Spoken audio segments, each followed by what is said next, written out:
Hey, welcome back to the channel. We're going for video 2 now. This one's going to be on defensive security, the defensive security intro through TryHackMe, also through the same exact path. So for this one, it's going to deal with defensive measures and blue teaming. So there is, there is a practical example. Cool.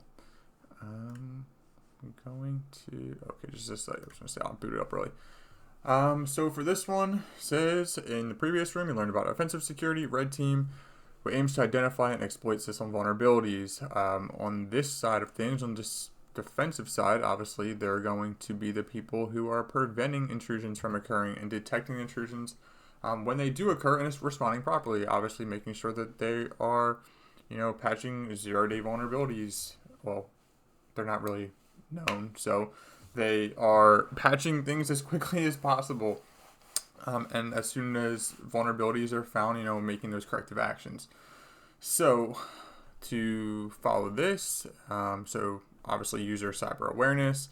I know during my internship that I have done, the big thing was bringing awareness to cybersecurity. Right when orientation happened and we were bringing new hires on, it was a big thing that I would or someone else on my team would go in and we would have to give this cybersecurity spiel of making sure that you're not plugging things into your computer you shouldn't be plugging in. You're not sending files to things that you shouldn't be sending to an outside source or maybe an unreliable source. Clicking on email. Your basic cybersecurity fundamental things that everybody should know, and that's why they were putting it during the orientation training, so that everyone kind of knew what they were getting into when they first started. It's also kind of expected anywhere you go. Documenting and managing the assets, obviously making sure that there is I know in digital forensics, you are supposed to document every single step, and as soon as it's turned over to somebody else, you want to document that. It wants to follow a trail, and knowing what happened, who did it, kind of having those logs, which is another big part of defending and blue teaming, is checking logs, ensuring that nobody has gotten in that doesn't have the right access or the right privileges. Updating patching systems, obviously a huge one. If things aren't up to date, there could be vulnerabilities. These patches come out to fix security issues and things like that. So we want to update these systems accordingly because we want to prevent these vulnerable systems from being exploited by hackers. Setting up preventative security devices, firewalls, IPS, and intrusion prevention systems, critical components of preventative security, firewalls, control what the network that's coming in and out, and IPS is going to block any of the network traffic that matches the present rules that you are setting on your firewall. So setting up logging and monitoring, I kind of mentioned that already, checking to see what's coming in and out of your network. And so some of the positions we have here, SOC analyst, I feel like that's probably the one you hear the most about, security operations center analyst, threat intelligence. Obviously, you can use like OSINT, which is open source intelligence. You're going online and you're kind of getting publicly sourced information and being able to do something with that. And then obviously digital forensics, kind of like I talked about, and then malware analysis, which is pretty self-explanatory. So to kick this off, what team focuses on defensive? This is going to be blue team. We already met red team. On the next one. So SOC analysts, kind of talked a little bit about, there's companies that have them. There's companies that might not have a SOC team. They might utilize, hire a third-party SOC team and use them as kind of their way of, if they have any security issues, that they're the people that are going to handle it. Or there is a team within a company that deals with this kind of stuff, maybe not as deep as a SOC analyst would be able to go into. Threat intelligence, as I mentioned before, someone who could use OSINT, any kind of information that they're able to gather to, disrupt, or not disrupt, but to defend their systems even better. So just to kind of read this, intelligence refers to information you gather about actual and potential enemies. So it doesn't necessarily need to be a red team concept, it is red team and blue team. Obviously, there's a ton of stuff out there online, social media, you know, there's just posts, there's stuff all over the place. You can pretty much find anything about anyone, no matter where you go. And so this is basically just explaining that you can, there's a job where you're gathering intelligence. It's not easy. It is actually very, very difficult to gather some intelligence on stuff, but there are also some websites that I never thought would exist. Like there was a website that told you where every tree in New York City was located. I don't even remember what the website was called, but it was in one of my college classes. We learned about this, and I was like, what? There's a website for this? But yeah, there is. So yeah, there's that one. Digital forensics. This is going to, you know, possibly work more with police departments. They're going to be, you know, imaging the things that they get in from, say, a case that's going on. You know, they never want to touch the original, so they're going to image that onto something else, and then that is what they're going to be able to analyze and look through. Obviously, the malware, that's what they're going to look at, incident response, and digital forensics, yes. So here we have file systems, system memory, system logs, network logs. These are some of the things that they're going to focus on, they're going to look at.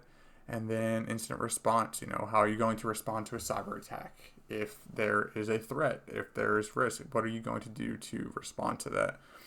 So you kind of have these steps that you're going to take. And then malware analysis, pretty self-explanatory. You know, obviously there's malware and you want to analyze it to see what it's doing. What is the purpose of this malware? What is it trying to do? So just to kind of bring this up, because there's multiple parts of malware, or different types of malware, I guess I should say. So you have a virus, which is a piece of code that attaches itself to a program. A Trojan horse is a program that shows one desirable function but hides a malicious function underneath. So that could be something like you click a image of Google, and within that link that's going to send you, it's actually going to download this malware onto your computer, because it actually is not real, but it does appear to be legitimate. And so ransomware, you have, obviously someone's going to encrypt things, and they're going to say, hey, we want this much money to give you your info back.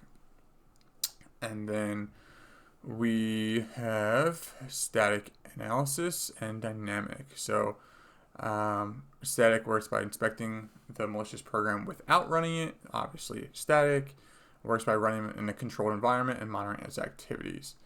So you're observing it, how it behaves when it's running. So obviously it's dynamic, it's moving. So to answer some of these questions, what would you call a team of cybersecurity professionals that monitor a network and system for malicious events? This is going to be, like I said, your security operations center. Does DFIR stand for? This is going to be your digital forensics and incident response. I don't know why. Response. Okay. That was actually something I wanted to do. I thought that was super interesting. I had a professor in college that did that. She had a lot of really cool stories that she told us. That's actually a really cool path to go down. What kind of malware requires you to pay money? Now, obviously, you have ransomware. I wish I could type. Cool, there we go. So, practical example of defensive security. Let's pretend you're a SOC analyst responsible for protecting a bank, right? We're going to use a SIM, which is, you know, it's showing every single log that's happening on this computer, on a network, something like that. And that's basically, so you're a security information and event manager. Think log, think when you click a button, it is logging that. That's basically what you need to think of a SIM, pretty much. I mean, there's a lot you can do within a SIM. I know a very big popular one that I'm trying to get more hands-on familiarity with is Splunk. Splunk is a huge one you hear a lot about companies using. That's kind of the one I wanted to get more experience with. So I'm just going to pop this up. So simulating a sim, we prepare a simplified interactive simulation of a sim. Okay, let's just read this. Inspect the alerts in your sim dashboard, find the malicious IP. Okay, successful, unauthorized. Okay, so obviously this red one right here is going to be the one that is malicious. So there are websites on the internet that allow you to check reputation. So if we go back, right, we have, this is going to be the IP. I'm treating it like it's a legitimate thing. Okay, so we have that. So we're going to check the IP. This is a thing where you're able to, invalid IP.